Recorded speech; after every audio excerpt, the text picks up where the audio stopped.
स्वामी जी महाराज जी की बस स्वामी जी महाराज হলেন একটা ইউথ আইকন। স্বামীজির এ না জয় না হলে বেশ একটা জিল আসবে না, জিল দরকার লাইফে। পবিত্রতা বলতে সাধারণত কি বুঝি? শীতের রাত, জয়রামবাটিতে মা আছেন, রাধুর হঠাৎ মাথার খেয়াল হলো, রাধু বলছে কাকে আমার উপর পেচ্ছাপ করেছে। গল্পটা সবাই জানে মোটামুটি। তো রাধু পেচ্ছাপ করেছে, মা বলছে বাবারে আমি এত বুড়ি হলাম, বাপের জন্য শুনি কাকে পেচ্ছাপ করে। তো মা, এখানেই বস না, এখানেই বস, কি আছে? তো মা বলছেন বাপের জন্য শুনিনি বাবা এরকম কাকে আবার পেচ্ছাপ করে। তো বলছে না আমার উপর কাকে পেচ্ছাপ করেছে, আমাকে স্নান করতে হবে।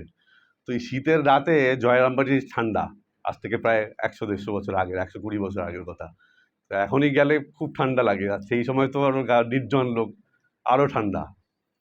তো মায়ের স্টেটমেন্ট দেখো, বলছে যে তোর যদি কিছুতেই মন শান্তি নয় গঙ্গা স্পর্শ কর, এই স্নান করিস না কারণ শরীর খারাপ করবে। তো বলছে তাতেও যদি না হয় আমাকে স্পর্শ কর, আমাকে স্পর্শ করলে পবিত্র হবে। তো অভেদানন্দজি লিখছেন মা হচ্ছেন পবিত্রতা স্বরূপিণী, লিখছেন পবিত্রম চরিতম ইয়স্যা পবিত্রম জীবনম তথা পবিত্রতা স্বরূপিণ্যই তস্যৈ দেব্যৈ নমো নমঃ। মা পবিত্রতা স্বরূপিণী, পবিত্র জীবন, তার চরিত্রও পবিত্র, এবং তিনি পবিত্রতা স্বরূপিণী, মানে পবিত্রতা যদি মূর্তি ধারণ করে মা স্বয়ং শ্রী শ্রী সারদা দেবী, তাকেই নমস্কার। গিরিশ ঘোষের একটা এরকম খুব সুন্দর ঘটনা আছে। গিরিশ ঘোষ শ্রীরামকৃষ্ণের সান্নিধ্যে আসার পূর্বে যখন তিনি নাট্য জগতে আছেন, তো তখন গিরিশ ঘোষের একটা ঘটনা আছে। গিরিশ ঘোষ বলছেন যদি আমি গঙ্গা স্পর্শ করি গঙ্গা অপবিত্র হয়ে যাবে, আমি এত পাপ ঘেটেছি বা আমার জীবন এইরকম কলুষময় জীবন। কিন্তু সেই গিরিশ ঘোষ যাকে স্বামীজি ভালোবেসে জিসি বলে ডাকতেন, সেই গিরিশ ঘোষ জীবন সায়ান্নে এসে বলছেন গঙ্গা যদি আমাকে স্পর্শ করে গঙ্গা পবিত্র হবে, কারণ শ্রীরামকৃষ্ণ আমাকে এইরকম করে দিয়ে গেছেন। পবিত্রতা এমনই জিনিস মানুষকে আপলিফট করে।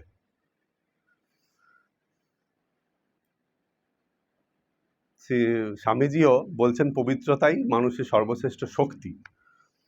শক্তির মূল উৎস বাহুবল নয়, অর্থবল নয়, বিদ্যাবল নয়, অন্তরের পবিত্রতা। যে ব্যক্তি অন্তরে নির্মল, তার কথায় শক্তি আসে, কর্মে শক্তি আসে, উপস্থিতিতেও শক্তি অনুভূত হয়। মা এই প্রসঙ্গে একটা খুব সুন্দর বলতেন যে ভগবান লাভ করলে কি হয়? ভগবান লাভ করলে কি দুটো সিংহ যায়? মন পবিত্র হয়ে যায়, কারণ সেই পবিত্র মন দিয়ে কারুর ক্ষতি চিন্তা করতে পারে, ক্ষতি সে চিন্তাই করতে পারবে না। তো এই হলো পবিত্রতা।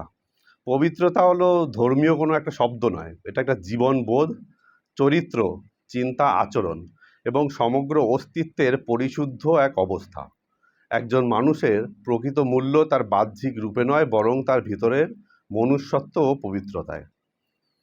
আচ্ছা, হিন্দু সংস্কৃতিতে পুরাণ মতে যদি আমরা পবিত্রতার প্রতিমূর্তি খুঁজি, তাহলে একটাই নাম আসবে সীতা, জনমদুখিনী সীতা, জনকনন্দিনী জনমদুখিনী সীতা। তিনি এত পবিত্র, স্বামীজি বলছেন সীতা হচ্ছে ভারতের চিরন্তন আদর্শ। তার মতো পবিত্র, সহিষ্ণু এবং আত্মমর্যাদা সম্পন্ন চরিত্র বিশ্ব সাহিত্যে, শুধু হিন্দু নয় বিশ্ব সাহিত্যেও বিরল। লঙ্কা বিজয়ের পর রাবণ বধ হয়েছেন, সীতা দীর্ঘ বন্দিজীবন শেষে শ্রীরামের সামনে উপস্থিত, কিন্তু লোকসমাজের সম্ভাব্য সংশয় দূর করার জন্য শ্রীরাম তাকে অগ্নি পরীক্ষা দিতে বললেন। এই সংবাদ শুনে উপস্থিত সকলে স্তব্ধ হয়ে গেলেন, কিন্তু সীতা দেবীর মনে কোনো ভয়, কোনো ক্ষোভ, কোনো বিদ্বেষ দেখা গেল না। তিনি শান্তভাবে অগ্নিদেবকে প্রণাম করে বললেন, হে অগ্নি, যদি আমি মন, বাক্য, কর্মে কখনো শ্রীরাম ছাড়া অন্য কাউকে গ্রহণ না করে থাকি, তবে আপনি আমাকে রক্ষা করুন। এই বলে অগ্নিকুণ্ডে প্রবেশ করলেন। সমস্ত দেবতা, ঋষি ও বানর সেনা বিস্ময়ে তাকিয়ে রইলেন, কিন্তু অগ্নি তাকে স্পর্শও করতে পারলেন না। কিছুক্ষণ পরে অগ্নিদেব স্বয়ং সীতাদেবীকে কোলে করে বেরিয়ে এসে ঘোষণা করলেন সীতা সর্বতোভাবে পবিত্র, তার মধ্যে কোনো দোষ বা কোনো কলঙ্ক নেই। এই অগ্নি পরীক্ষার প্রকৃত তাৎপর্য বাহ্যিক আগুনে পরীক্ষা নয়, এটি অন্তরের পবিত্রতার প্রতীক। আগুন যেমন অশুদ্ধিকে পুড়িয়ে দেয়, তেমনি সত্য, সতীত্ব ও চরিত্রের দীপ্তি সমস্ত অপবাদকে ভস্ম করে দেয়। সীতার জীবনের আরেকটি দিক আমাদের বিশেষভাবে শিক্ষা দেয়। তিনি কখনো রাবণের প্রতি ঘৃণা পোষণ করেননি, আবার অন্যায়ের প্রতি আপোষও করেননি। অশোক বাটিকায় অগণিত প্রলোভন, ভয়, অত্যাচারের মধ্যেও তার মন এক মুহূর্তের জন্য ধর্মপথ থেকে বিচ্যুত হয়নি। তো এই পুরাণে তো বিভিন্ন গল্প আছে যে কিভাবে রাবণ তাকে করতেন, বিভিন্ন রামের রূপ নিয়ে কখনো দেখাচ্ছে মাথাটা এনে মায়া দ্বারা, রাবণ তো মায়াবী ছিলেন, তার দ্বারা দেখাচ্ছে যে রাম ধ্বংস হয়েছে, তুমি এবার আমার দাসিত্ব বা গ্রহণ করো তুমি। তো তাই বলছে কখনো ধর্মপথ থেকে বিচ্যুত হননি। তার পবিত্রতা ছিল কেবল দেহের নয়, ছিল চিন্তা, চরিত্র, বিশ্বাস ও ঈশ্বর নিষ্ঠায়।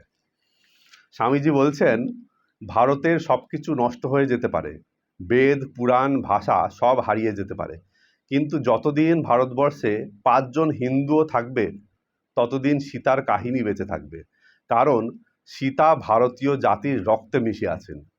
তিনি আরও বলছেন, সীতা অনন্যা, তার তুলনা তিনি নিজেই। এবারে একটা মানুষ যখন জন্মায় তখন তো একটা সাধারণ প্রাণীর যে শিশু, নবজাতক শিশু এবং একটা মানুষের যে বাচ্চা, তার মধ্যে কিন্তু কোনো পার্থক্য থাকে না, কারণ দুজনেই কিন্তু সেই ক্ষেত্রে সমান। মানব শিশু হোক বা অন্য কোনো প্রাণী, নবজাতক, দুজনের মধ্যেই কোনো নৈতিক পার্থক্য থাকে না। তারা কাঁদে, খায়, ঘুমায়, সবই প্রকৃতির নিয়মে। সেই সময় তাদের মধ্যে কোনো উচ্চ চিন্তা, নৈতিক বোধ বা আত্মনিয়ন্ত্রণ কিছুই নেই। কিন্তু পার্থক্য তৈরি হয় পরে। মানুষের বিশেষত্বটা কোথায়? না, সে আত্মনিয়ন্ত্রণের ক্ষমতা থাকে তার মধ্যে, নিজেকে কন্ট্রোল করতে পারে, নিজের গুণাবলীগুলোকে সে নিজের মতন করে ম্যানিফেস্ট করতে পারে। মানুষ একটি বিশেষ ক্ষমতা অর্জন করতে পারে বড় হয়ে, কি না, নিজের জৈব প্রবৃত্তিকে নিয়ন্ত্রণ করা। জৈব প্রবৃত্তিটা কি? শাস্ত্র বলছে আহার, নিদ্রা, ভয় এবং বংশবিস্তার। ক্ষুধা, রাগ, লোভ, ভয়, কাম, এইসব প্রবৃত্তিগুলো সব প্রাণীর মধ্যেই আছে, কিন্তু মানুষ একমাত্র এগুলোকে কন্ট্রোল করতে পারে। কারণ শাস্ত্র বলছেন যে মানুষ শরীর একমাত্র কর্মের, নতুন কর্ম সৃষ্টি করার ক্ষমতা আছে মানুষের মধ্যে। অন্যান্য প্রত্যেকটা শরীর হচ্ছে ভোগ শরীর, একমাত্র মানব শরীর 84 লক্ষ জনই যে আমাদের আছে, তার মধ্যে একমাত্র মানব জন্মে সে নতুন কর্ম তৈরি করতে পারে, আর বাকিগুলো সব ভোগের জন্য, মানে প্রারব্ধ ভোগ করার জন্য। কিন্তু মানুষ পারে এগুলোকে নিয়ন্ত্রণ করতে এবং উচ্চতর লক্ষ্যের দিকে পরিচালিত করতে। এই জায়গাতেই মানুষ অন্যান্য প্রাণীদের থেকে আলাদা। যদি মানুষ এই ক্ষমতা ব্যবহার না করে তাহলে সে ধীরে ধীরে মানবিকতা হারায়, আর যদি সে নিজের প্রবৃত্তিকে নিয়ন্ত্রণ করতে শেখে তাহলে সে হয় আদর্শ মানুষ। শ্রীরামকৃষ্ণের একটা খুব সুন্দর উক্তি আছে, ঠাকুর বলছেন, মান এবং হুঁশ যার আছে সেই মানুষ। এইটা নিয়ে একটু ব্যাখ্যা করা যাক। আচ্ছা, প্রথমে এটা খুব সহজ মনে হলে এটার মধ্যে কিন্তু মানব জীবনের একটা সম্পূর্ণ আদর্শ এর মধ্যে, এই কথাটার মধ্যে, এই সাধারণ কথার মধ্যে লুকিয়ে আছে। মানুষের প্রকৃত পরিচয় কেবল তার দেহে নয়, তার চরিত্রে, শুধু তার বিদ্যায় নয়, তার বিবেকে, কেবল তার ক্ষমতায় নয়, তার মানবিকতায়। এই দুই গুণ, মান ও হুঁশ, মানুষকে প্রকৃত মানুষে পরিণত করে। মান কি? মান বলতে এখানে অহংকার বা আত্মগর্ব বোঝানো হয়নি। মান বলতে এখানে বলছে মর্যাদাবোধ, আত্মসম্মান, নৈতিকতা এবং মূল্যবোধ। যে ব্যক্তি সত্যের জন্য কষ্ট স্বীকার করতে পারে, অন্যায়ের কাছে মাথা নত না করে, তিনি নিজের চরিত্রকে ধন সম্পদ স্বার্থের বিনিময়ে বিকিয়ে না দেয়, তার মান আছে। এটা তো মানে সর্বজন বিদিত একটা খুব সুন্দর গল্প আছে স্বামীজি, ঠাকুরের বাবার, ক্ষুদিরাম চট্টোপাধ্যায়ের, যে জমি জায়গা রাজা বললেন, জমিদার বললেন যে মিথ্যা সাক্ষী দাও, 1.5 গ্রামের জমিদার, কিন্তু মিথ্যা সাক্ষী দিলেন না, বললেন আমি তোমার সব নিয়ে নেবো, কিন্তু এমন শাসালেন, প্রাণনাশের হুমকি পর্যন্ত দিলেন, কিন্তু তিনি তার সত্য ধর্মপথ থেকে এক চ্যুত নড়বেন না। তার জন্য সব চলে গেল। কিন্তু কিন্তু দেখো অদ্ভুত জিনিস, 1.5 গ্রামের কিন্তু বিখ্যাত নয় আজ। যেই গ্রামের রাজার এত প্রতিপত্তি, এই এত কিছু করলেন, 1.5 গ্রাম কিন্তু আজ অখ্যাত। সে ভগবানকে যে স্থান দিল সেই সত্যের জন্য, বেসটা তো সত্যি, সত্যকে আঁকড়ে ধরে আছেন বলে ভগবান কিন্তু তার ধরে জন্মালেন। তাই কামারপুকুর আর জগৎ বিখ্যাত।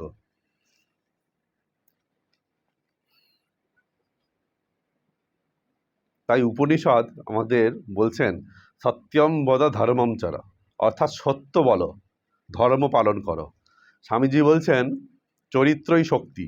এই চরিত্রই মানুষের প্রকৃত মান। হুঁশ কি? হুঁশ বলতে কেবল বুদ্ধি বা চাতুরতা বোঝায় না। হুঁশ মানে বিবেক, আত্মসচেতনতা, বিচার শক্তি এবং জাগ্রত চেতনা। মানুষ যদি শিক্ষিত হয় কিন্তু বিবেকহীন হয়, তবে সেই শিক্ষা মানুষের এবং সমাজের ক্ষতিকারক হয়। আবার যদি শক্তি থাকে কিন্তু হুঁশ না থাকে, তবে সেই শক্তি ধ্বংস ডেকে আনে। যার হুঁশ আছে সে নিজের মনকে পর্যবেক্ষণ করতে পারে, কাম ক্রোধ লোভকে নিয়ন্ত্রণ করতে পারে এবং সঠিক সিদ্ধান্ত নিতে পারে। শুধু মান থাকলেই হবে না এবং হুঁশ থাকলেও হবে না, এই দুইয়ের সমন্বয় হলে তবেই সে পূর্ণ মানুষ হয়ে ওঠে। মান আছে অথচ হুঁশ নেই, তাহলে সেই মানুষ আবেগপ্রবণ হয়ে ভুল সিদ্ধান্ত নেয়। আবার হুঁশ আছে কিন্তু মান নেই, তাহলে নিজের বুদ্ধিকে স্বার্থসিদ্ধির জন্য ব্যবহার করে। তাই শ্রীরামকৃষ্ণ বলছেন যে সমন্বয় যে করতে পারে সেই লোক। ব্রহ্মসূত্রে আছে তত্ত্ব সমন্বয়াৎ বলে একটি সূত্র আছে। ঠাকুর বলছেন সমন্বয় করতে হবে, এই মান হুঁশ দুটো সমন্বয়, তার বুদ্ধি এবং শক্তি, এই দুটোকে সমন্বয় করতে পারলে তবেই কাজ হবে।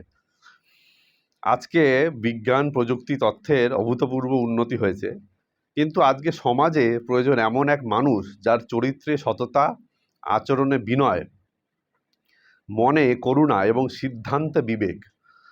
অর্থ, যশ, ক্ষমতা মানুষকে বড় করতে পারে, কিন্তু মান ও হুঁশই তাকে প্রকৃত মানুষ বা আদর্শ মানুষ করে তোলে। এবার আরেকটু ভালোভাবে আদর্শের বিষয়টা নিয়ে, বৈশিষ্ট্য নিয়ে আলোচনা করা যাক। স্বামীজি বলছেন হেড, হার্ট অ্যান্ড হ্যান্ড, তিনটি জিনিসের উপর জোর দিচ্ছেন। বলছে এই তিনটিকে সমন্বয় করলে একটা আদর্শ মানুষ তৈরি হবে। মানব জীবনের তিনটি গুরুত্বপূর্ণ বেস বলা যায়, বেস বা পিলার: চিন্তা, বাক্য, কর্ম, অর্থাৎ head, heart and hand. Head কি? হেড মানে মস্তিষ্ক বা চিন্তা, যেটা দিয়ে আমরা জ্ঞান অর্জন করি। স্বামীজি বলছেন শিক্ষা হলো মানুষের মধ্যে নিহিত পূর্ণতার বিকাশ, শুধু বই পড়া নয়, চিন্তার পরিশুদ্ধতা। বলছেন the purer the mind, the easier it is to control. মন যত পবিত্র হবে, নিয়ন্ত্রণ তত সহজ হবে। চিন্তায় যদি কলুষতা থাকে, তাহলে জীবন অন্ধকার হয়ে যায়। একটা ছুরি যখন ডাক্তারের হাতে থাকে, তখন কত মানুষের জীবন বাঁচে। আর একটা সেই ছুরি যদি কোনো খারাপ লোকের হাতে, ডাকাতের হাতে বা খুনির হাতে পড়ে, কত লোক খুন হচ্ছে। ছুরির তো তাতে কোনো দোষ নেই, ছুরি তো ইনস্ট্রুমেন্ট যে ব্যবহার করছে, বুদ্ধি। ওই জন্য বলছেন হেড, চিন্তায় পবিত্রতা, পরিচ্ছন্নতা থাকতে হবে। পবিত্র চিন্তার যে একটা কি অদ্ভুত শক্তি, তার কিন্তু উদাহরণ আজকে রামকৃষ্ণ মঠ মিশন। কি করে? এইরকমই কিন্তু অল্প বয়সের কিছু ছেলে ঠাকুরের কাছে যেতেন।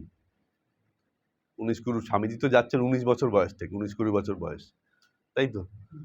এরা সব বাবুরাম মহারাজ, শশী মহারাজ, রাজা মহারাজ, এরা সব যাচ্ছে। কিন্তু চিন্তার দেখো কতটা শুদ্ধতা, পবিত্রতা। চিন্তায় প্রথমে এসেছিল জিনিসটা যে একটা সংঘ হবে। ঠাকুর বলছেন কি করে দল বাঁধতে হবে, সংঘ স্বামীজির মাথায় এলেন।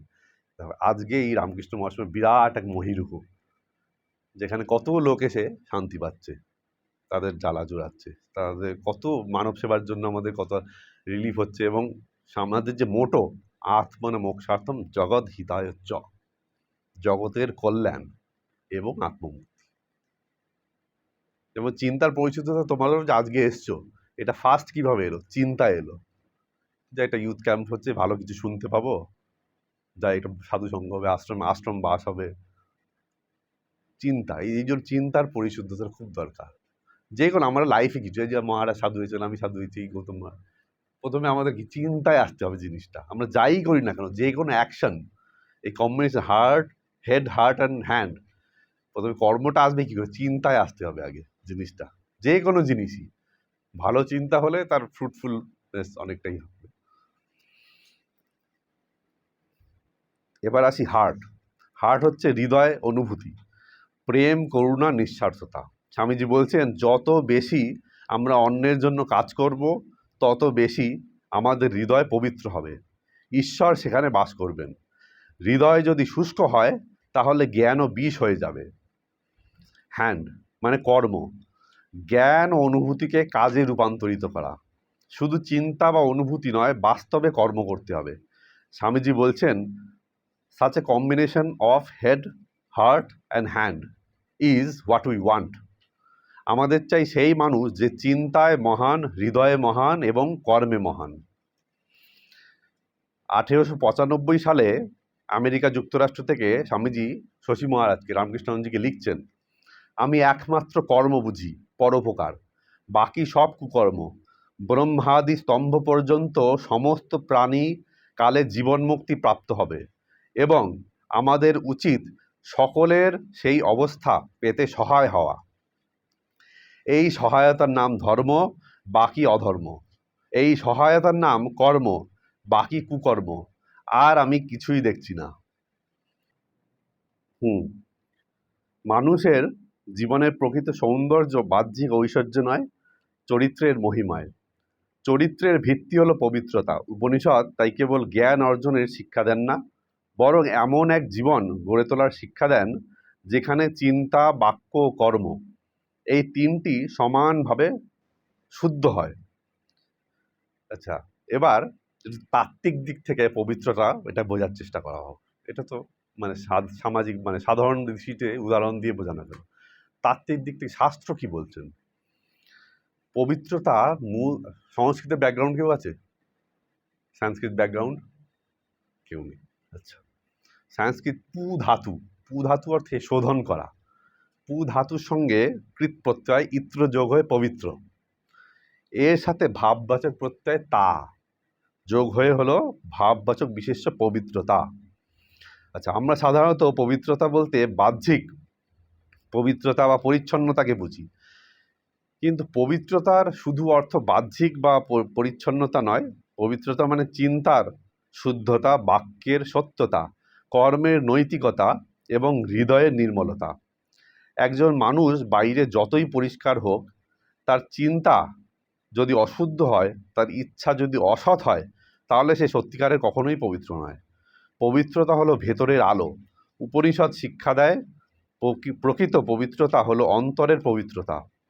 ঈর্ষা, লোভ, অহংকার, ক্রোধ, কামনা এই সমস্ত মনের মলিনতা দূর হওয়াই প্রকৃত পবিত্রতা।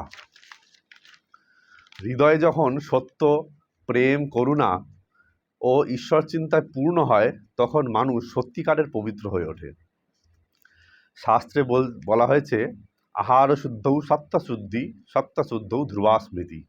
অর্থাৎ আহার শুদ্ধ হলে চিত্ত শুদ্ধ হয়, চিত্ত শুদ্ধ হলে স্মৃতি স্থির হয়, আর সেই স্থির চিত্ত মানুষ আত্মজ্ঞান লাভ করতে পারেন, সক্ষম।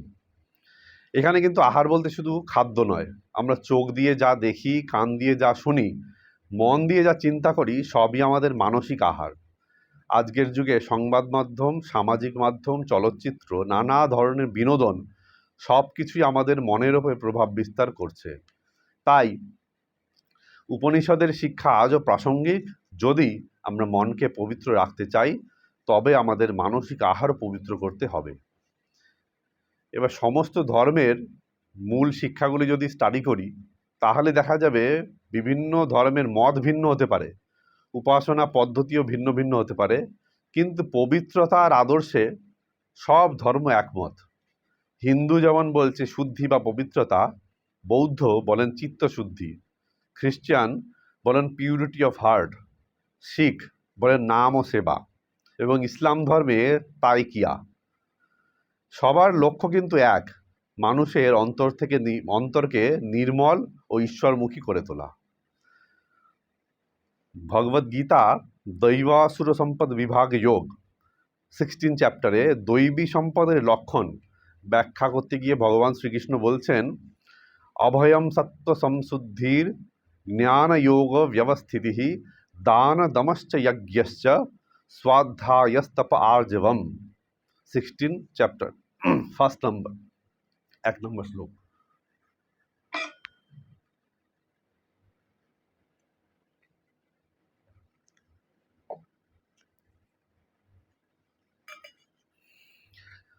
এটার অর্থ কি? বলছে ভয় শূন্যতা, সত্ত্ব সংশুদ্ধি অর্থে অন্তঃকরণের পবিত্রতা, জ্ঞানযোগে এবং জ্ঞানযোগে অবস্থিতি, জ্ঞানযোগের প্রতিষ্ঠা, দান, ইন্দ্রিয় সংযম, যজ্ঞ, স্বাধ্যায়, তপস্যা এবং সরলতা, এইগুলি দৈবী সম্পদের লক্ষণ। সত্ত্ব সংশুদ্ধি, এইটা শঙ্করাচার্য এই শব্দটাকে ব্যাখ্যা করতে গিয়ে বলছেন সত্ত্ব সংশুদ্ধি সত্ত্বস্য অন্তঃকরণস্য সংশুদ্ধি সংব্যবহারেষু পরবঞ্চনা মায়া অনৃতাদি পরিবর্জনম শুদ্ধ সত্ত্ব ভাবেন ব্যবহারঃ ইতি অর্থঃ। সংশুদ্ধি বলতে অন্তঃকরণের অর্থাৎ মন বুদ্ধি চিত্ত অহংকার, এই যে অন্তঃকরণ তার পবিত্রতা বোঝায়। মানুষের সঙ্গে লেনদেন ও আচরণের প্রতারণা, ছলনা, মিথ্যা ইত্যাদি সম্পূর্ণরূপে ত্যাগ করা এবং বিশুদ্ধ, নির্মল ও আন্তরিক মনোভাব দিয়ে আচরণ করাই সত্ত্ব সংশুদ্ধির অর্থ। অর্থাৎ সত্ত্ব মানে এখানে অন্তঃকরণ, মন বুদ্ধি চিত্ত অহংকার। সংশুদ্ধি মানে রাগ, দ্বেষ, লোভ, কপটতা, প্রতারণা, মিথ্যা, অহংকার প্রভৃতি দোষ থেকে মুক্ত হওয়া, চিত্তের সম্পূর্ণ নির্মলতা।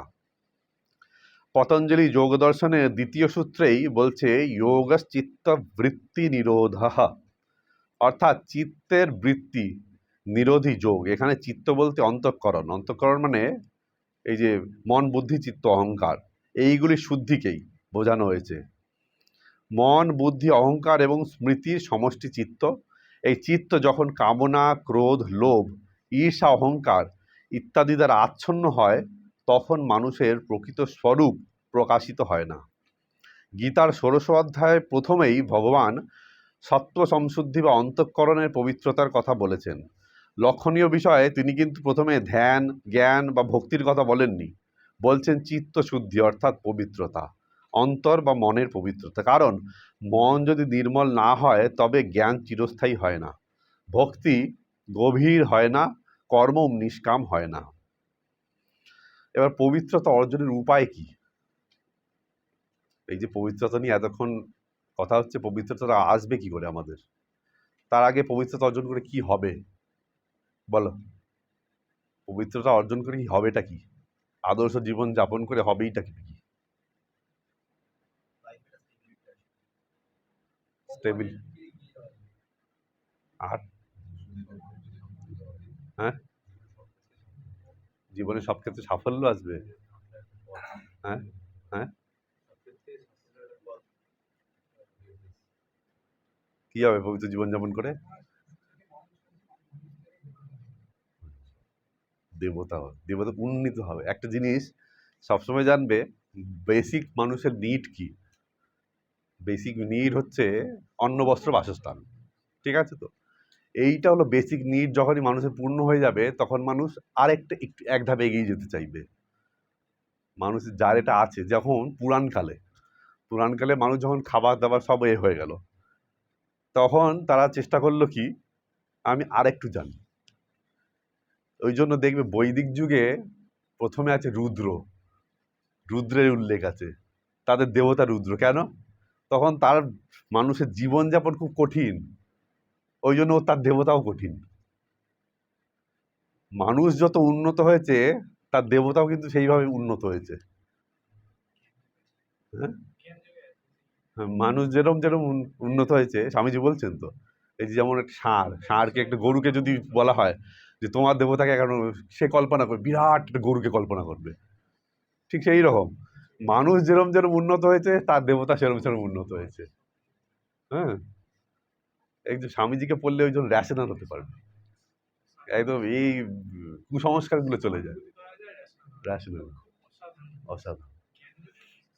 তাই শিব কিন্তু অনেক পরে আসছেন। মানুষ যেরকম উন্নত হচ্ছে, তার জীবনযাত্রা যত উন্নত হচ্ছে ধীরে ধীরে, যখন প্রথমে চাষবাস করতে শিখলো, খাওয়া দাওয়া তার ওই সব দিকে আর চিন্তা করতে পারছে না, যে নদীর ধারে বীজ ছড়িয়ে দিলেই গাছ হবে, ফল হবে, চিন্তা নেই, খাওয়া দাওয়ার চিন্তা নেই। এবার সে ঢুকছে দর্শন, ফিলোসফি, আর্ট, এই সব দিকে, এই ডাইমেনশনগুলো খুলছে। এই ডাইমেনশনগুলো যখনই খুলছে তখন তার দেবতাকেও চেঞ্জ হচ্ছে।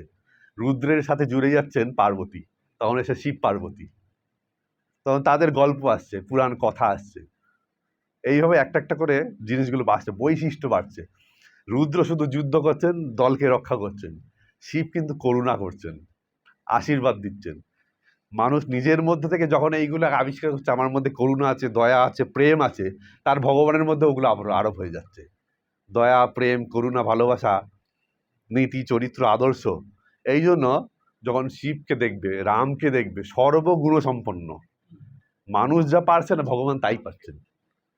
তিনি যুদ্ধ পারেন, তিনি রাজকার্য সামলাচ্ছেন, তিনি দেবতা, তার মধ্যে আধ্যাত্মিক গুণ আছে, বৈদিক মানে সকল বেদজ্ঞ তিনি, সব তিনি পারেন। মানুষ যেরম যেরম উন্নত হয়েছে এবং তার যে খামতি, সে যেগুলো নিজে পাচ্ছে না, তার দেবতার উপর আরোপ করে দিচ্ছে। একটা আইডল, আমি ওখান থেকে শিখছি, ইন্সপিরেশন পাচ্ছি। এগুলো সব লজিক্যাল, এগুলো সব ভাবতে হবে। তো এই পবিত্রতা লাভ করলে কি হবে না, আমরা বেটার একটা লাইফ লিড করতে পারবো। ওই অন্নবস্ত্র বাসস্থানের পর আরেকটা ডাইমেনশন খুলে যাবে।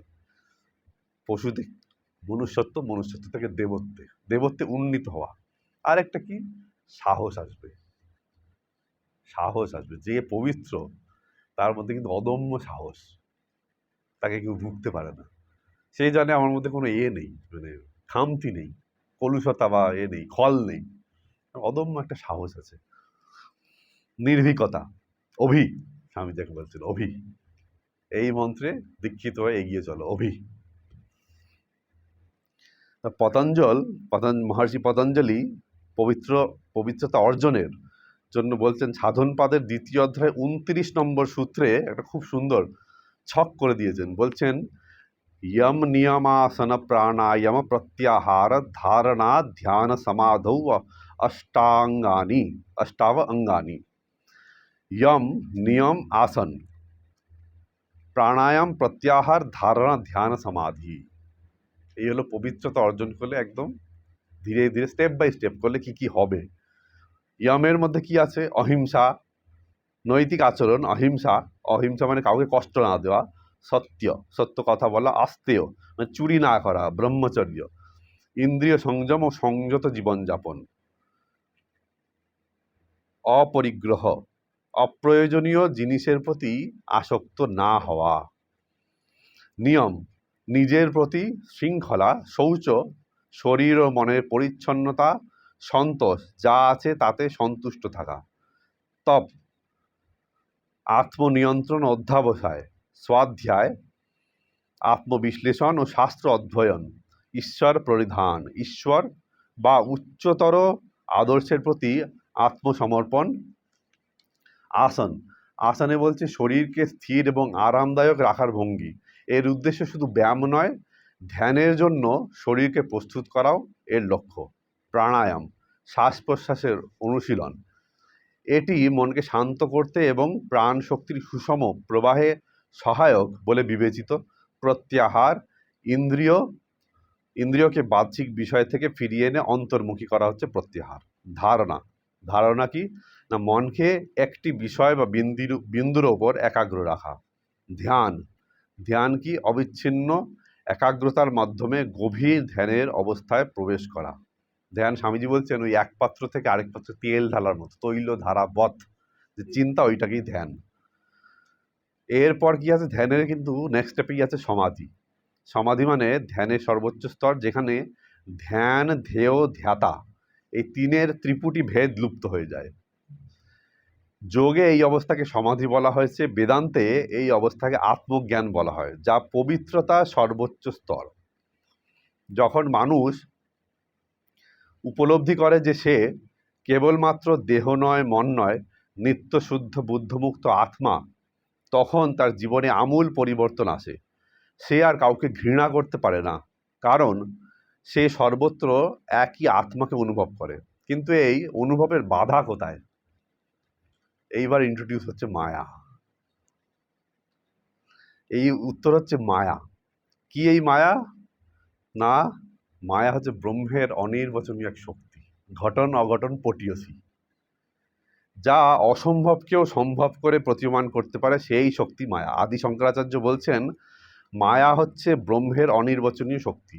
এর দ্বারা এক অদ্বিতীয় ব্রহ্মের ওপর নাম রূপের বহুবিধ জগতের প্রতীতি ঘটে। তাই আমরা একের মধ্যে বহু, নিত্যের মধ্যে অনিত্য এবং আত্মার মধ্যে দেহ মনকে আমি বলে মনে করি। মায়া কবে থেকে শুরু হলো? শাস্ত্র বলছেন মায়া অনাদি, মানে শুরুহীন কিন্তু শান্ত। শুরুই অনাদি কিন্তু শান্ত, মানে অন্তসহিত, অন্তসহিত, শান্ত। হ্যাঁ, অন্তসহিত, অন্ত, এর অর্থ হচ্ছে অনাদি মানে এর কোনো সূচনাকাল নেই। কখন থেকে মায়া শুরু হলো এর প্রশ্নের উত্তর শাস্ত্র দেয় না, কিন্তু কারণ সময়ের ধারণাও বলছে মায়ের অন্তর্গত। আচ্ছা, এটা নিয়ে একটু খুব সুন্দর আছে, সময়ের ধারণা অন্তর্গত মানে আমরা কিন্তু এই প্রেজেন্টটাকেই ফিল করতে পারি, অতীত বা ফিউচার আমরা কিন্তু ফিল করতে পারি না। অতীতটা কিন্তু স্মৃতি, অতীত বলে কোনো সময় হয় না কিন্তু, এবং ফিউচার ওটাও কিন্তু আমাদের কল্পনা। আমরা ফিল করছি প্রেজেন্টটাকেই।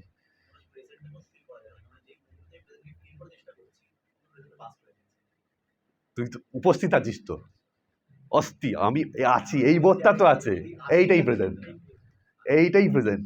আহম আসমি, আমি আছি তো, এইটাই প্রেজেন্ট, ওইটাই প্রেজেন্ট, আর কোনো কাল নেই। কিন্তু বলছে ওই সময়টাও মায়ের অন্তর্গত। আচ্ছা, শান্ত কি? যদিও এর শুরু নেই, এর শেষ আছে। যখন আত্মজ্ঞান বা ব্রহ্মজ্ঞান লাভ হয় তখন ব্যক্তির কাছে এই মায়ার আবরণ দূর হয়ে যায়। মায়া তখন তাকে আর বেঁধে রাখতে পারে না। যেমন অন্ধকারে শুরু হয়েছে কখন জানা না থাকলেও একটা প্রদীপ জ্বালালে এই অন্ধকার দূর হয়ে যায়। এই মায়ার কাজ কি? মায়ার কাজ দুটি, আবরণ আর বিক্ষেপ, দুটি কাজ।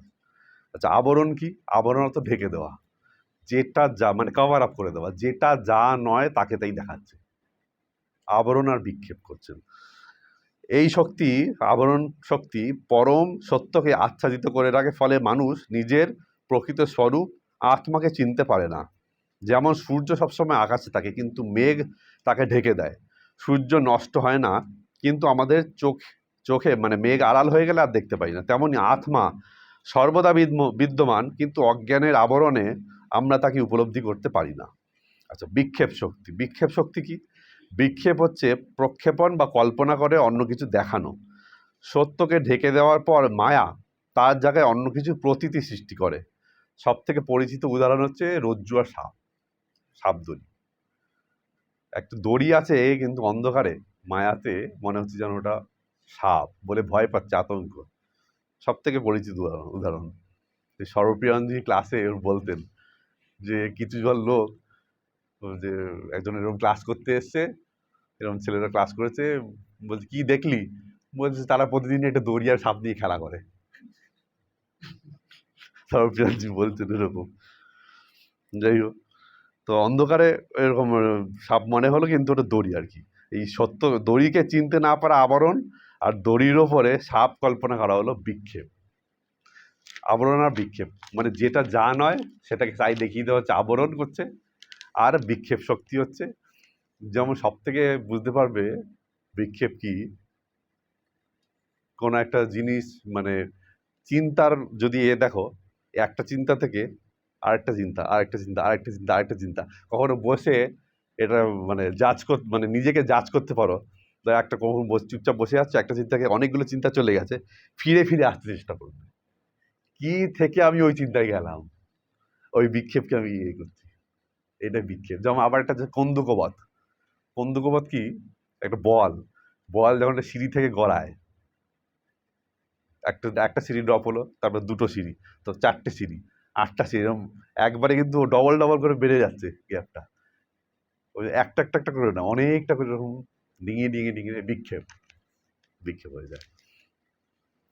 এবার মায়ার বিক্ষেপ আর তার ফলাফলটাকে একটু অন্য অ্যাঙ্গেলে ব্যাখ্যা করা যাক। আচ্ছা, গীতাতে ভগবান বলছেন ত্রিবিধম নরকে স্যেদম দ্বারম নাশনম আত্মনঃ কাম ক্রোধস্তথা লোভম তস্মাদ এতত্রয়ম ত্যজেদ।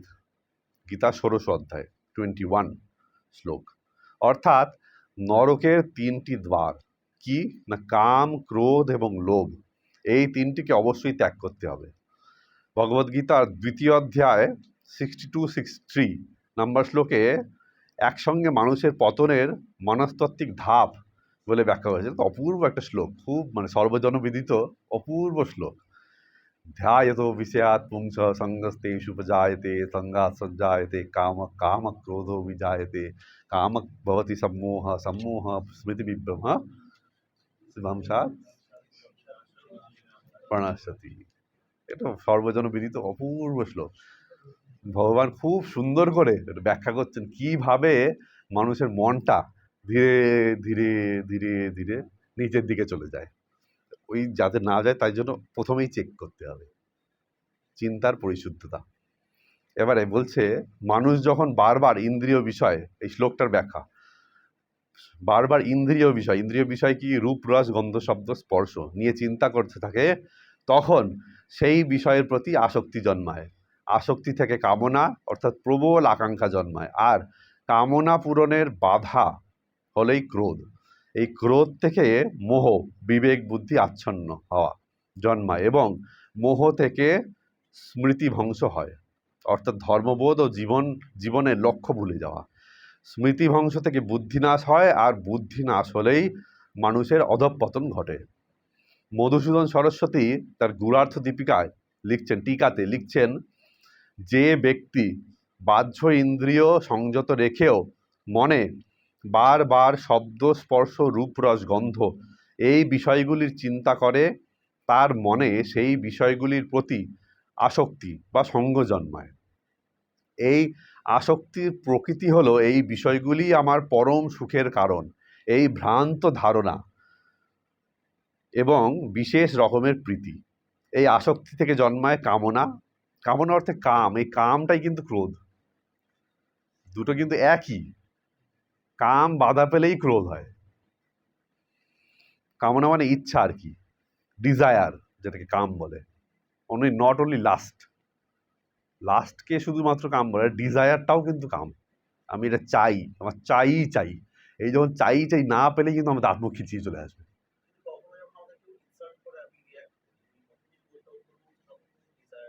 কেন?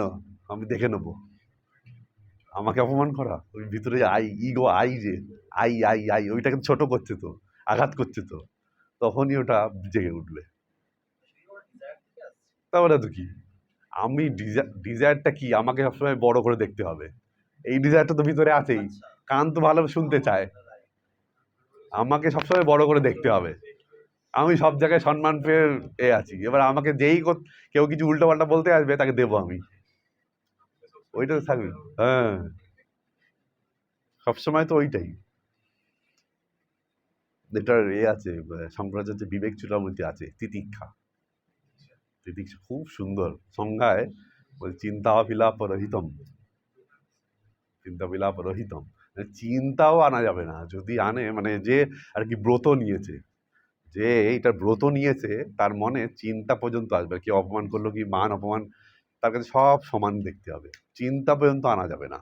সা তিতিক্ষা নিরজ্যতে, এরকম একটা খুব সুন্দর ঠিক আছে। যাই হোক, তো পরে এই ডিজায়ার বা কাম, তো এই কামনা যখন কোনো কারণে বাধাপ্রাপ্ত হয় বা সেই ব্যক্তি ঠিক আছে, ব্যথা লাগছে না, সেই বস্তু বাধার কারণ হয়, তাই ক্রোধ জন্মায়। ক্রোধের স্বরূপ হলো অন্তরে জ্বালা ও উত্তেজনা। ক্রোধ থেকে উৎপন্ন হয় সম্মোহ, অর্থাৎ কি করা উচিত নয় সেই বিচার বুদ্ধি লোপ পায়। সম্মোহ থেকে স্মৃতি ধ্বংস। এখানে স্মৃতি বলতে বোঝানো হয়েছে শাস্ত্র ও আচার্যের উপদেশ স্মরণ করে তার অর্থ অনুসন্ধান করার ক্ষমতা।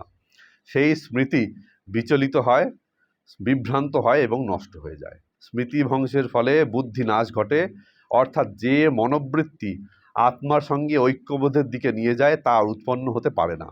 পূর্বে যদি কিছুটা উৎপন্ন হয়েও থাকে, তবে বিপরীত চিন্তা ও দোষের বৃদ্ধির ফলে তা বাধাপ্রাপ্ত হয়ে বিলুপ্ত হয়। বুদ্ধি নষ্ট হলে মানুষ প্রণশ্যতি অর্থাৎ সম্পূর্ণরূপে পতিত হয়, অর্থাৎ পুরুষার্থের অযোগ্য হয়ে যায়। কারণ পুরুষার্থ, ধর্ম, অর্থ, কাম, মোক্ষ সাধনের যে যোগ্যতা বুদ্ধির দ্বারা অর্জিত হয়, বুদ্ধি নাশ হলে সেই যোগ্যতাও নষ্ট হয়ে যায়। যে ব্যক্তি পুরুষার্থ সাধনের অযোগ্য হয়ে ওঠে লোকসমাজে তাকে কার্যত মৃতের সমান বলে গণ্য করা হয়। এই কারণেই বলা হয় যে সে বিনষ্ট হয়েছে, সে বিনষ্ট হয়। অতএব মনকে সংযত না করলে, ইন্দ্রিয় সংযত না থাকলে চরম অনর্থ ঘটে। এই কারণেই অত্যন্ত যত্ন সহকারে মনকে সংযত করা উচিত। কাজেই এখন প্রশ্ন হলো, মায়া থেকে মুক্তির উপায় কি? বেদান্ত মতে মায়াকে কর্ম বা ইন্দ্রিয় দিয়ে সম্পূর্ণ দূর করা যায় না। এর কারণ, এর আবরণ ভেদ হয় আত্মজ্ঞান দ্বারা। আচ্ছা, জ্ঞান জ্ঞান কিন্তু জন্য পদার্থ নয়, এই জন্য বলছে মায়াকে কর্ম বা ইন্দ্রিয় দিয়ে দূর করা যায় না। জন্য পদার্থ নয় মানে, হ্যাঁ, না, ওই জন্য পদার্থ মানে ধর, মানে আমি কিছু করছি, পড়াশোনা করছি, তার জন্য আমি পাস করব, তাই তো? হ্যাঁ, এটা করার জন্য এটা লো, আমি মানে গরম লাগছে তাই স্নান করব, জন্য পদার্থ। কিন্তু জ্ঞান, ব্রহ্মজ্ঞান জন্য পদার্থ নয়। Yes, ওটা অলরেডি বিদ্যমান। ওই মায়া আবরণটাকে সরিয়ে দিতে হবে। তার জন্য শাস্ত্র বলছে উপাসনা। উপাসনা, ঠিক মাঝখানে আছে বলে লক্ষণরূপী জীব রামরূপী ব্রহ্মকে দেখতে পাচ্ছেন না। হ্যাঁ, দেখতে পাচ্ছেন, পরব্রহ্মকে দেখতে পাচ্ছেন না। ঠিক আছে, বুঝেছো তুমি কিছু? সব মাথার উপর দিয়ে চলে যাচ্ছে। কিছু কিছু ছেলে বুঝছে, কিন্তু কিছু কিছু তো সব মাথার উপর দিয়ে চলে যাচ্ছে। তো মায়া, ব্রহ্ম, কি এগুলো খায় না কি করে? আবরণ শক্তি, বিক্ষেপ শক্তি। হ্যাঁ, অবশ্যই সংস্কার তৈরি হবে। সংস্কার সংস্কার হবে। আগে তো শোনা অভ্যেস করতে হবে। যেমন গান, গান শিখতে গেলে আগে গুরু বলে শোনো, আগে শুধু শোনো। কান তৈরি করতে হবে। যদি শিখতে হয় গান, তৈরি করো কান। হ্যাঁ, গুরু বলে দেয়, যদি শিখতে চাও গান, তৈরি করো কান। কারণ সে তো কানেই আগে শুনে ঠিক করবে স্বরটা। স্বর তো এই গলা থেকেই তো বেরোচ্ছে, কোথায় তো তোমায় তো মনে বা এতে মাপতে হবে। সানিদাপা মানে সারেগামা পাদানি, তো গলাতেই মিটার বসানো আছে, তাই না? সেই আর কি। কাজেই তাই জন্য পদার্থ নয় আর কি। তো কর্ম বা ইন্দ্রিয় দিয়ে এটাকে দূর করা যায় না। যখন কোনো ব্যক্তি উপলব্ধি করেন যে তার প্রকৃত স্বরূপ আত্মা, তখন আবরণ সরে যায় এবং বিক্ষেপের প্রভাবও ক্ষীণ হয়ে আসে। তখন জগৎ ব্যবহারিক স্তরে প্রতীয়মান হলেও তার আর বন্ধনের কারণ হয় না। পবিত্রতার সোপান হচ্ছে আদর্শ আর চরিত্র। জ্ঞান, ধন সম্পদ কিংবা প্রতিভা তখনই মূল্যবান হয়ে ওঠে যখন তার ভিত শক্তিশালী চরিত্রের ওপর প্রতিষ্ঠিত হয়। আর চরিত্রের মূল ভিত্তি হলো পবিত্রতা, সততা, আত্মসংযম ও মানবপ্রেম। বৈদিক যুগে, বর্তমান যুগে নৈতিক অবক্ষয়, স্বার্থপরতা এবং মূল্যবোধের সংকটের মধ্যে আমাদের জীবনকে সুন্দর ও আদর্শময় গড়ে তুলতে শ্রীরামকৃষ্ণ এবং স্বামী বিবেকানন্দের জীবন ও আদর্শ বিশেষভাবে প্রাসঙ্গিক। তাদের আদর্শ অনুসরণ করলে ব্যক্তি, সমাজ ও জাতির উন্নতি সম্ভব। তাই সুন্দর জীবন গঠন এবং নৈতিক শক্তিতে বলীয়ান হওয়ার জন্য আমাদের সকলের উচিত শ্রীরামকৃষ্ণ এবং বিবেকানন্দকে জীবনের আদর্শ হিসেবে বরণ করা। তাদেরকে আদর্শ হিসেবে বরণ করলে কি হবে? কি হবে? শ্রীরামকৃষ্ণ র্যাশনাল হবে, র্যাশনাল। এই যে কুসংস্কার, ধর্মের যে হানাহানি, ধর্ম নিয়ে যে বিভেদ, এই যে কিছুদিন আগে কাশ্মীরে পেহেলগাঁওতে একটা হলো, জেনিটাল দেখে দেখে শ্যুট করছে, যে বিশেষ ধর্মের এই কিনা, ধর্মাবলম্বী কিনা দেখে, এই জিনিসগুলো, এই কুসংস্কারগুলো চলে, র্যাশনাল হবে। ভগিনীবিতা লিখছেন, স্বামী বিবেকানন্দ ছিলেন ভারতের জীবন্ত রূপ। তার মধ্যে ভারত কথা বলতো, ভারত চিন্তা করত, ভারত কর্ম করত। নিবেদিতা আরও বলছেন, স্বামীজির চরিত্রের মূল ছিল অসীম পবিত্রতা। তার কাছে পবিত্রতা মানে সংকীর্ণতা নয়, পবিত্রতা মানে ছিল শক্তি, নির্ভীকতা এবং সার্বজনীন প্রেম। রবীন্দ্রনাথ ঠাকুর বলছেন, ভারতকে জানতে চাইলে বিবেকানন্দকে পড়ো, তার মধ্যে সবই ইতিবাচক, নেতিবাচক কিছুই নেই। বিবেকানন্দের জীবন ভারতীয় আধ্যাত্মিকতার আধুনিক প্রকাশ। তার জীবন দেখায় উপনিষদের আদর্শ কেবল বনের ঋষিদের জন্য নয়, আধুনিক সমাজ, শিক্ষা, বিজ্ঞান, মানব সেবার মধ্যেও বাস্তব প্রয়োগ সম্ভব। মহাত্মা গান্ধী বলেছিলেন, আমি বিবেকানন্দের রচনাবলী গভীর মনোযোগ দিয়ে পড়েছি। সেগুলি পড়ার পর আমার দেশের প্রতি ভালোবাসা হাজার গুণ বৃদ্ধি পেয়েছে।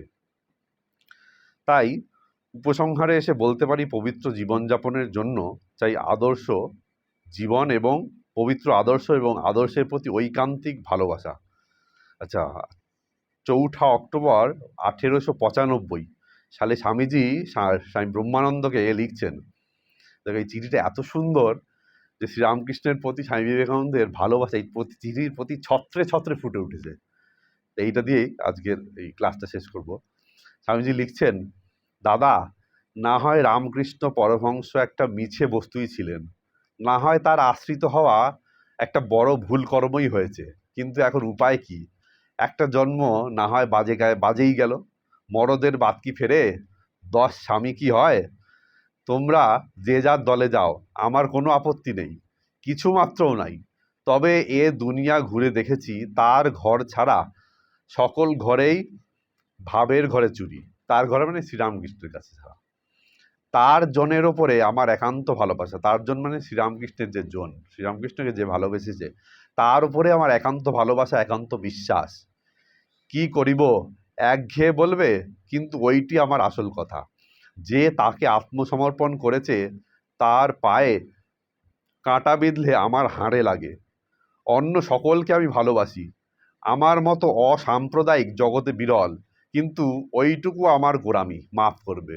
গোলামি মানে শ্রীরামকৃষ্ণের উপরে ভালোবাসা। তার ওইটা বলছে, ওই গোলামি আমি ছাড়তে পারবো না। ফ্রেন্ড বলতেন, ফ্রেন্ড, ঠাকুর ফ্রেন্ড বলতেন, ফ্রেন্ড। আবার মজাও করতেন, বলতে বুড়ো, বুড়ো বলে। কিন্তু ভালোবাসা অদ্ভুত। কিন্তু মানে বরানকে ঠাকুরের শরীর গেল, বাবুরাম মহারাজ প্রতিদিন উঠে স্বামীজির বালিশের ওয়ার রোদে দিতেন, সারা রাত ধরে কাঁদতেন ঠাকুরের বিরহে। এতটা ভালোবাসা ভাবা যায়? বলছেন, তার দোহাই ছাড়া আর কার দোহাই দেব? আসছে জন্মে না হয় বড় গুরু দেখা যাবে। এ জন্ম এ শরীর সে মূর্খ বামুন কিনে নিয়েছে। পেটের কথা খুলে বললুম, দাদা রাগ করো না, আমি তোমাদের গোলাম যতক্ষণ তোমরা তার গোলাম। তোমরা যতক্ষণ শ্রীরামকৃষ্ণের লোক, আমি তোমাদের গোলাম হয়ে থাকবো। এক চুল তার বাইরে গেলে তোমরা আর আমি এক সমান হয়ে যাব। তোমাদের আমাদের কোনো তফাৎ নেই। তার আগে পর্যন্ত তোমরা যদি শ্রীরামকৃষ্ণের লোক হয়, আমি তোমাদের গোলাম হয়ে থাকবো। বলছেন, সমাজ যত দেখছো, দেশ বিদেশ সব তিনি গিলে খেয়ে রেখেছেন দাদা। ময়ই বৈত নিহতা পূর্বমেব নিমিত্ত মাত্রম ভবসব্যসাচীন। আজ বা কাল ওসব তোমাদের অঙ্গে মিশিয়ে যাবে যে। হায় রে অল্প বিশ্বাস। তার কৃপায় ব্রহ্মাণ্ডম গোস্পদায়তে। নিমক হারাম হয়েও না, ও পাপের প্রায়শ্চিত্ত নেই। নাম যশ সুকাজ, যজ্জুহোসি তপস্যাসি যদস্নাসি ইত্যাদি সব তার পায়ে সঁপে দাও। আমাদের আর কি চাই? তিনি শরণ দিয়েছেন, আবার কি চাই? ভক্তি নিজেই যে ফলস্বরূপা, আবার চাই কি?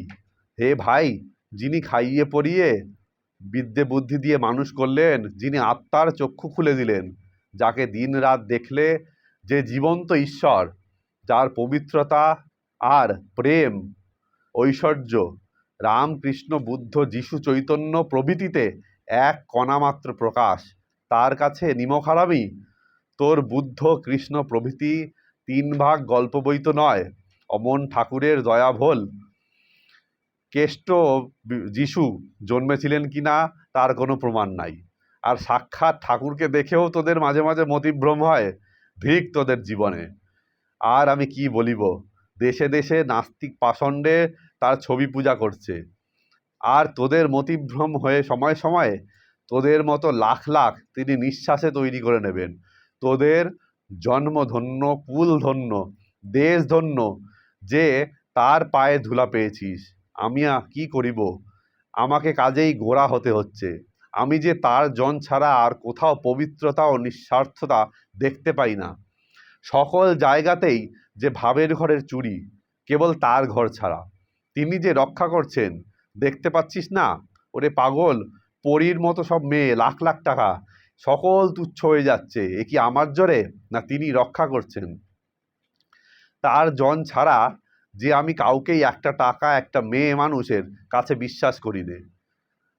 যার তাকে বিশ্বাস নেই আর মা ঠাকুরানীতে ভক্তি নেই, তার ঘোড়ার ডিমও হবে না। সাদা বাংলা মনে রাখো। স্বামীজি বলছেন, চিঠি হয়ে গেল এই অবধি, এরপরে বলছেন, স্বামীজি বলছেন, purity, patience and perseverance and 3 essential needs to success, অর্থাৎ পবিত্রতা, ধৈর্য ও অধ্যবসায়। এই 3টি সাফল্যের মূল রহস্য। আমাদের জীবনে পবিত্রতা না থাকলে কোনো কিছুই টেকে না। পবিত্রতা কিন্তু দুর্বলতা নয়, পবিত্রতা চরিত্রের অদম্য শক্তি। যে মানুষ সত্য, আত্মসংযম ও ঈশ্বর বিশ্বাসে অবিচল থাকে, পৃথিবীর কোনো শক্তি তাকে পরাজিত করতে পারে না। তাই ভগবানের কাছে প্রার্থনা করি, তিনি আমাদের চিন্তা, বাক্য, কর্ম পবিত্র করে প্রত্যেকের জীবন সার্থক করুন। ওম শান্তি শান্তি।